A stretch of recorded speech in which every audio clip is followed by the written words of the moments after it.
Details చూస్తే మరి కాసేపట్లో అమిత్ షా జేపీ నడ్డాతో చంద్రబాబు పవన్ కళ్యాణ్ భేటీ కానున్నారు. అమిత్ షా జేపీ నడ్డాతో సమావేశం కానున్న ఇరువురు నేతలు ఎన్డీఏలో చేరిక, పొత్తులు, సీట్ల కేటాయింపుపై చర్చించే అవకాశం ఉంది.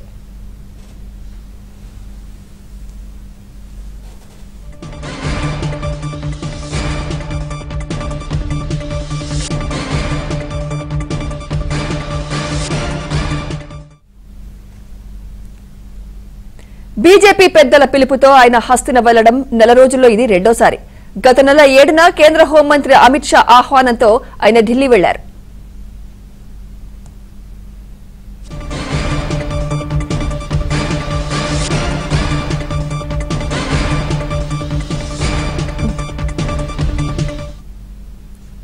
ఎన్డీఏలో చేరాలని అమిత్ షా కోరడంతో చంద్రబాబు అంగీకరించారు. కానీ దీనిపై రెండు పార్టీలు అధికారిక ప్రకటన చేయలేదు. ఇప్పుడు సీట్ల సర్దుబాటు కుదిరిన తర్వాత ప్రకటిస్తారని అంటున్నారు. అవసరమైతే రేపు కూడా చంద్రబాబు అక్కడే ఉండే అవకాశం ఉంది. 1-2 రోజుల్లో సీట్ల సర్దుబాటు పూర్తవుతుందని అంటున్నారు.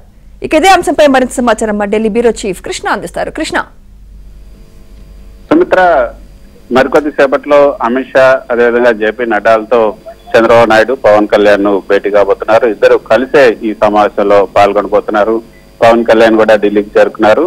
సో మరికొద్ది సేపట్లో వీరిద్దరు కూడా కలిసి చంద్రబాబు నాయుడు అదేవిధంగా పవన్ కళ్యాణ్లు, నడ్డా, అమిత్ షాలతో భేటీ కాబోతున్నారు. ఇది అమిత్ షా నివాసంలోనే జరగబోతుంది. ఇందా మీరు చెప్పినట్లుగా పొత్తైతే దాదాపు ఖరారైంది. ఇక అధికారికంగా ప్రకటించడమే మిగిలినట్లుగా టీడీపీ, బీజేపీ, జనసేన నేతలు చెప్తున్నారు. అయితే సీట్ల సర్దుబాటుకు సంబంధించి ఎన్ని సీట్లు పైన ఇప్పుడు ప్రస్తుతం అయితే తర్జన జరుగుతుంది. 4 పార్లమెంట్ స్థానాలు, 6 అసెంబ్లీ స్థానాలు ఇవ్వాలని ఇప్పటికే టీడీపీ నుంచి వాళ్లకు ఒక సంఖ్య పరంగా టీడీపీ చెప్పాల్సింది చెప్పినట్టుగా తెలుస్తుంది. కానీ 5 పార్లమెంటు అదేవిధంగా 10 అసెంబ్లీ స్థానాలను బీజేపీ ఎక్స్పెక్ట్ చేస్తున్నట్టుగా తెలుస్తుంది. దానికి సంబంధించి ఈ రోజు జరగబోతున్నటువంటి ఈ సమావేశంలో ఒక నిర్ణయానికి వస్తారు. ఆ తర్వాత అధికారికంగా ఎన్డీఏలో చేరినట్లుగా ప్రకటన చేయటం, ఆ తర్వాత రేపు ఈ రోజు లేదా రేపు ఈ సీట్లకు సంబంధించినటువంటి తుది ప్రకటన కూడా చేసే అవకాశం ఉన్నట్లుగా మనకు తెలుస్తుంది. మరోపక్క ఇటు పురంధేశ్వరి అదేవిధంగా సోమవీర్రాజు బీజేపీ నేతలంతా కూడా ఢిల్లీలో ఉన్నారు. వాళ్ళు కూడా అధిష్టానంతో చర్చలు జరుపుతున్నారు. ఎన్ని సీట్లు అడగాలి, ఏ సీట్లలో బీజేపీ గెలిచే అవకాశం ఉంది అన్న దానిపైన కూడా ఒక నివేదిక ఇచ్చారు. నిన్న కూడా ఇచ్చారు. ఈ రోజు కూడా దానికి సంబంధించినటువంటి చర్చలు జరుపుతున్నారు. అయితే వాటన్నిటినీ చంద్రబాబు నాయుడు, జనసేన అధినేత పవన్ కళ్యాణ్ ఇద్దరు కూడా బీజేపీకి ఇవ్వాల్సినటువంటి సీట్ల పైన ఒక అవగాహనకు వచ్చారు. ఒక స్పష్టమైన అవగాహనతోనే బీజేపీ పెద్దలను కలుస్తున్నట్లుగా మనకు అందుతున్నట్టు సమాచారం. దీనికి సంబంధించి కొన్ని నివేదికలను కూడా, సర్వేలను కూడా తీసుకొచ్చి బీజేపీ ఎక్కడెక్కడ పోటీ చేస్తే ఎంత లాభం జరుగుతుంది, బీజేపీ కోరిన సీట్లు ఇస్తే ఎక్కడ ఎంత నష్టం జరుగుతుంది, గతంలో ఎన్ని సీట్లు ఇచ్చాం, ఇప్పుడు ఉన్నటువంటి ఓట్ల శాతం ఎంత, వీటన్నిటిని కూడా బేరేజ్ చేసుకునే నివేదికలను అధిష్టానానికి అందజేయబోతున్నారు బీజేపీ అధిష్టానానికి. ఆ తర్వాత సీట్లకు సంబంధించి ఒక స్పష్టత వచ్చే ఉంది.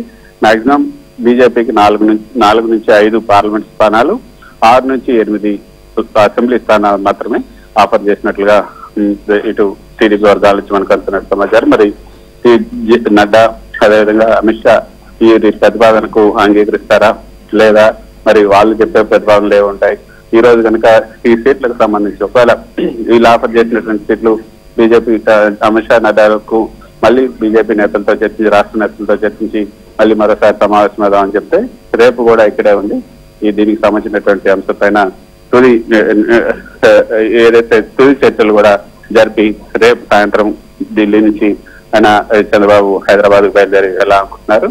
కాబట్టి ఈ రోజు రేపు ఈ 2 రోజుల్లో ఇటు పొత్తుకు సంబంధించినటువంటి అంశం, సీట్లకు సంబంధించినటువంటి అంశమైన స్పష్టత రానుంది. Right, thank you Krishna.